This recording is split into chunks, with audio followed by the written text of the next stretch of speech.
Chapter 7. Is it the best of all possible worlds? There are worlds and worlds, even within the bounds of the same horizon.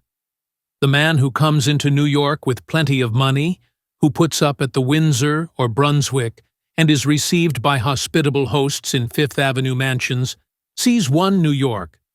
The man who comes with $1.50 and goes to a 25-cent lodging house sees another. There are also 15-cent lodging houses, and people too poor to go even to them.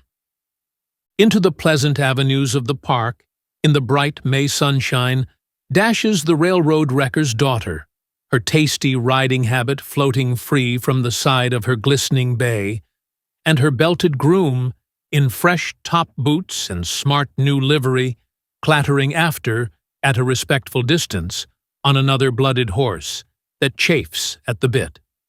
The stock gambler's son, rising from his trotter at every stride, in English fashion, his English riding stick grasped by the middle, raises his hat to her nod. And as he whirls past in his London-made dog-cart, a liveried servant sitting with folded arms behind him, she exchanges salutations with the high-born descendant of the Dutch gardener, whose cabbage patch, now covered with brick and mortar, has become an estate of lordly income. While in the soft, warm air rings a musical note, and drawn by mettled steeds, the four-in-hands of the coaching club rush by, with liveried guards and coach-tops filled with chattering people, to whom life, with its round of balls, parties, theaters, flirtations, and excursions, is a holiday, in which, but for the invention of new pleasures, satiety would make time drag. How different this bright world from that of the old woman who, in the dingy lower street, sits from morning to night beside her little stock of apples and candy, from that of the girls who stand all day behind counters and before looms, who bend over sewing machines for weary, weary hours, or who come out at night to prowl the streets. One railroad king puts the great provinces of his realm in charge of satraps and goes to Europe. The new steel yacht of another is being fitted, regardless of expense, for a voyage around the world, if it pleases him to take it. A third will not go abroad. He is too busy buying in his little old railroad every day. Other human beings are gathered into line every Sunday afternoon by the Reverend, coffee and rolls man, and listen to his preaching for the dole they are to get. And upon the benches in the squares sit men from whose sullen, deadened faces the fire of energy and the light of hope have gone. Tramps and bums, the broken, rotted human driftwood, the pariahs of our society. I stroll along Broadway in the evening, and by the magnificent saloon of the man who killed Jim Fisk, I meet a good fellow whom I knew years ago in California, when he could not jingle more than $1 on another. It is different now, and he takes a wad of bills from his pocket to pay for the 35-cent cigars we light. He has rooms in the most costly of Broadway hotels, his clothes are cut by Blissert, and he thinks Delmonico's about the only place to get a decent meal. He tells me about some big things he has got into, and talks about millions as though they were marbles. If a man has any speed in him at all, he says, it is just as easy to deal in big things as in little things, and the men who play such large hands in the great game are no smarter than other men when you get alongside of them and take their measure. As to politics, he says, it is only a question who hold the offices. The corporations rule the country and are going to rule it, and the man is a fool who doesn't get on their side. As for the people, what do they know or care? The press rules the people, and capital rules the press. Better hunt with the dogs than be hunted with the hare. We part, and as I turn down the street, another acquaintance greets me, and, as his conversation grows interesting, I go out of my way, for to delay him were sin, as he must be at work by 2 in the morning. He has been trying to read Progress and Poverty, he says, but he has to take it in such little snatches, and the children make such a noise in his 2 small rooms, for his wife is afraid to let them out on the street to learn so much bad, that it is hard work to understand some parts of it. He is a journeyman baker, but he has a good situation as journeyman bakers go. He works in a restaurant, and only 12 hours a day. Most bakers, he tells me, have to work 14 and 16 hours. Some of the places they work in would sicken a man not used to it, and even those used to it are forced to lie off every now and again, and to drink, or they could not stand it. In some bakeries they use good stock, he says, but they have to charge high prices, which only the richer people will pay. In most of them, you often have to sift the maggots out of the flour, and the butter is always rancid. He belongs to a union, and they are trying to get in all the journeyman bakers. But those that work longest and have most need of it are the hardest to get. Their long hours make them stupid and take all the spirit out of them. He has tried to get into business for himself, and he and his wife once pinched and saved till they got a few $100s, and then set up a little shop. But he had not money enough to buy a share in the Flour Association, a cooperative association of boss bakers by which the members get stock at lowest rates, and he could not compete, lost his money, and had to go to work again as a journeyman. He can see no chance at all of getting out of it, he says. He sometimes thinks he might as well be a slave. His family grows larger, and it costs more to keep them. His rent was raised $2 on the 1st of May. His wife remonstrated with the agent, said they were making no more, and it cost them more to live. The agent said he could not help that. The property had increased in value, and the rents must be raised. The reason people complained of rents was that they lived too extravagantly and thought they must have everything anybody else had. People could live and keep strong and fat on nothing but oatmeal. If they would do that, they would find it easy enough to pay their rent. There is such a rush across the Atlantic that it is difficult to engage a passage for months ahead. The doors of the fine, roomy houses in the fashionable streets will soon be boarded up, as their owners leave for Europe, for the seashore, or the mountains. Everybody is out of town, they will say. Not quite everybody, though. Some 12 or 1,300,000 people, without counting Brooklyn, will be left to swelter through the hot summer. The swarming tenement houses will not be boarded up. Every window and door will be open to catch the least breath of air. The dirty streets will be crawling with squalid life and noisy with the play of unkempt children, who never saw a green field or watched the curl of a breaker, save perhaps when charity gave them a treat. Dragged women will be striving to quiet pining babies, sobbing and wailing away their little lives for the want of wholesome nourishment and fresh air. And degradation and misery that hide during the winter will be seen on every hand. In such a city as this, the world of some is as different from the world in which others live as Jupiter may be from Mars. There are worlds we shut our eyes to and do not bear to think of, still less to look at, but in which human beings yet live. Worlds in which vice takes the place of virtue, and from which hope here and hope hereafter seem utterly banished. Brutal, discordant, torturing hells of wickedness and suffering. "Why do they cry for bread?" asked the innocent French princess, as the roar of the fierce, hungry mob resounded through the courtyard of Versailles. "If they have no bread, why don't they eat cake?" Yet, not a fool above other fools was the pretty princess, who never in her whole life had known that cake was not to be had for the asking. Why are not the poor thrifty and virtuous and wise and temperate?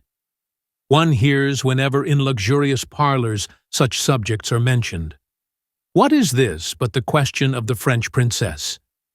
Thrift and virtue, and wisdom and temperance are not the fruits of poverty.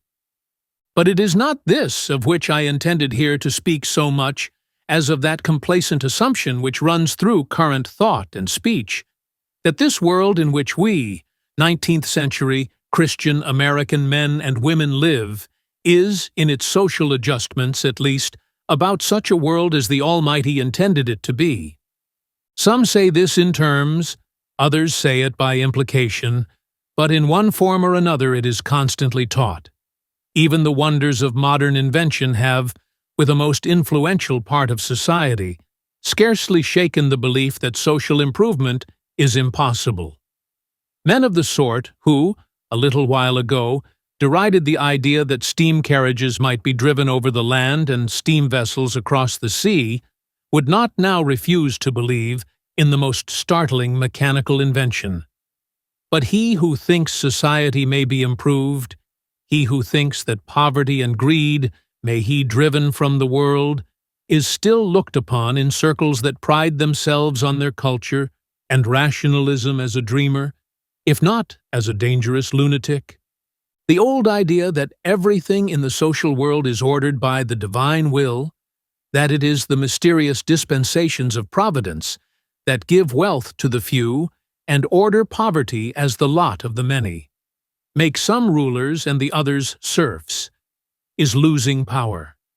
But another idea that serves the same purpose is taking its place, and we are told, in the name of science, that the only social improvement that is possible is by a slow race evolution, of which the fierce struggle for existence is the impelling force.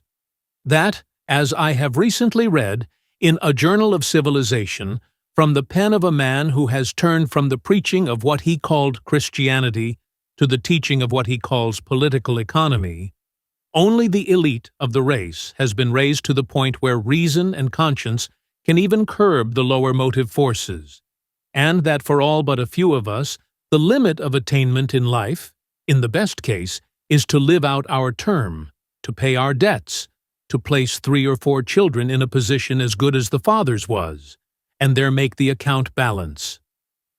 As for friends of humanity, and those who would help the poor, they get from him the same scorn which the scribes and Pharisees 1800 years ago visited on a pestilent social reformer whom they finally crucified.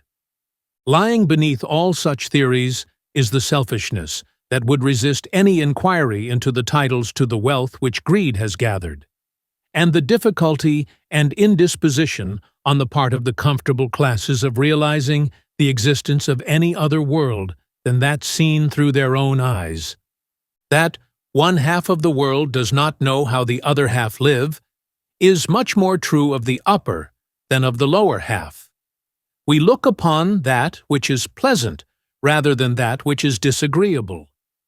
The shop girl delights in the loves of the Lord de Maltravers and the Lady Blanche, just as children without a penny will gaze in confectioners' windows, as hungry men dream of feasts, and poor men relish tales of sudden wealth. And social suffering is, for the most part, mute. The well-dressed take the main street, but the ragged slink into the byways. The man in a good coat will be listened to, where the same man in tatters would be hustled off.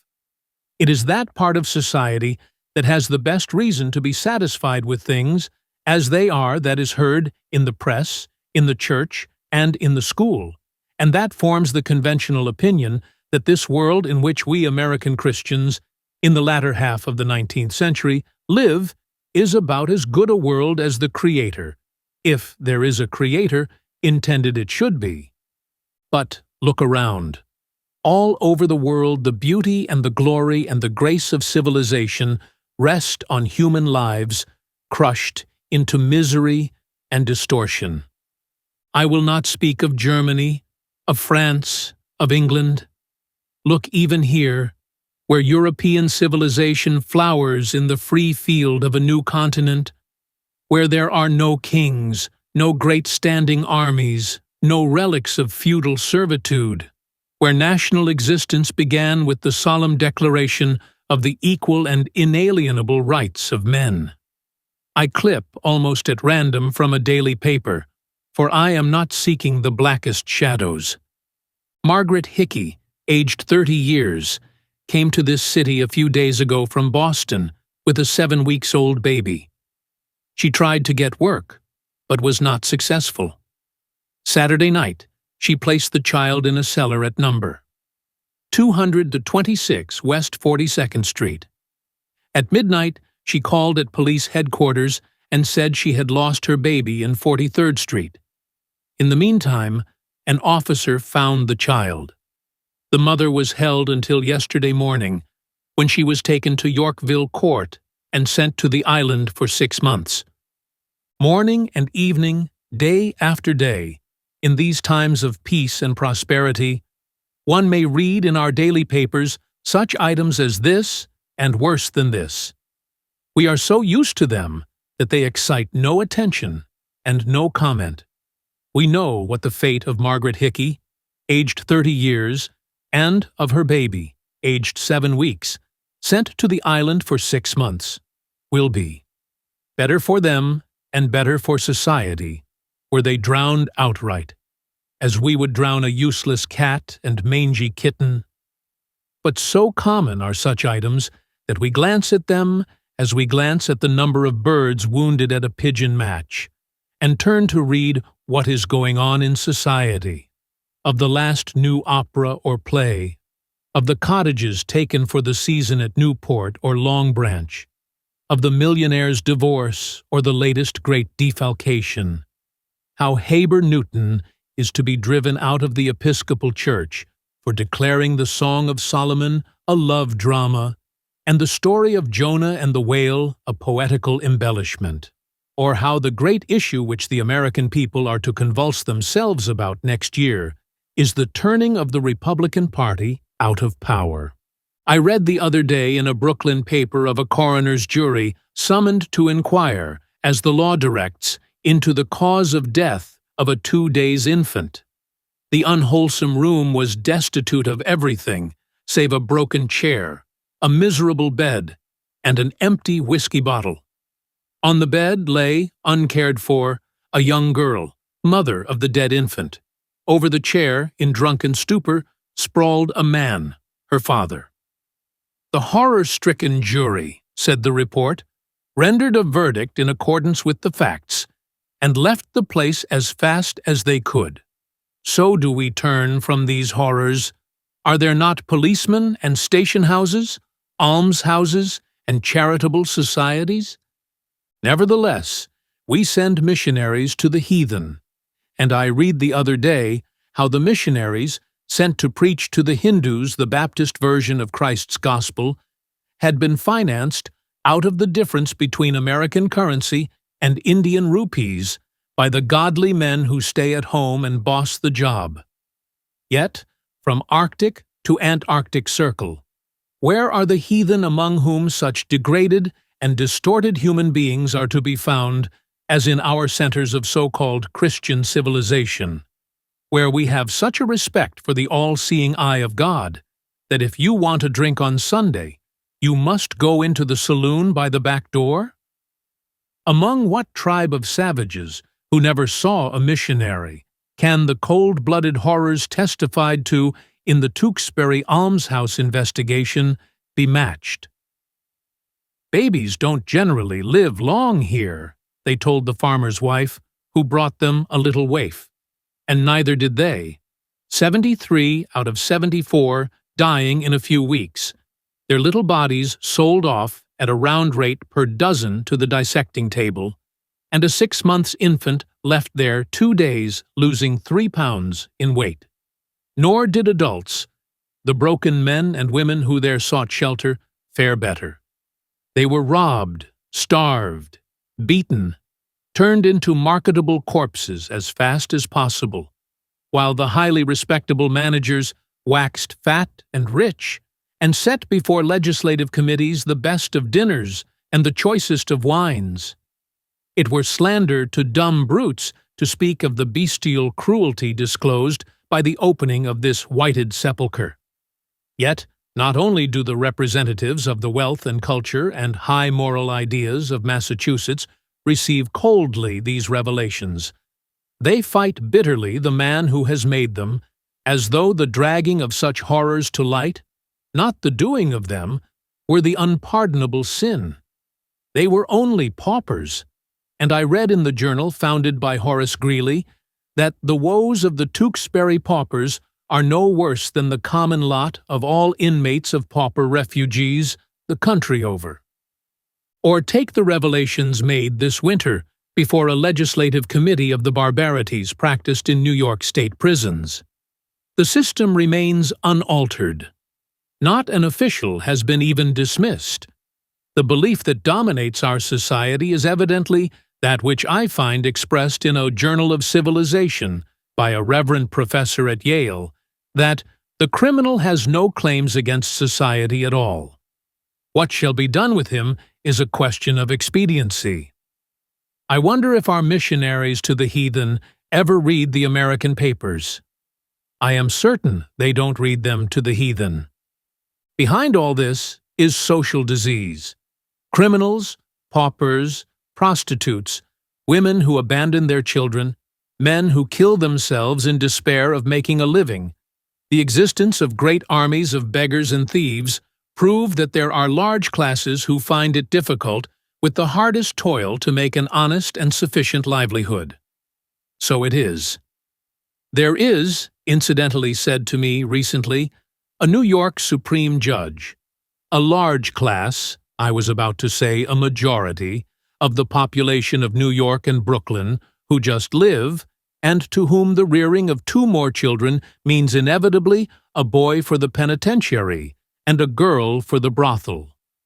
A partial report of charitable work in New York City, not embracing the operations of a number of important societies, shows 36,000 families obtaining relief, while it is estimated that were the houses in New York City containing criminals and the recipients of charity set side by side, they would make a street 22 miles long.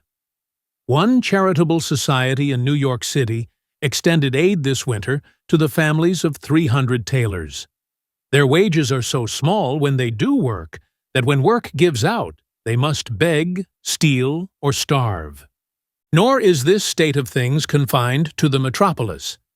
In Massachusetts, the statistician of the Labor Bureau declares that among wage laborers, the earnings, exclusive of the earnings of minors, are less than the cost of living.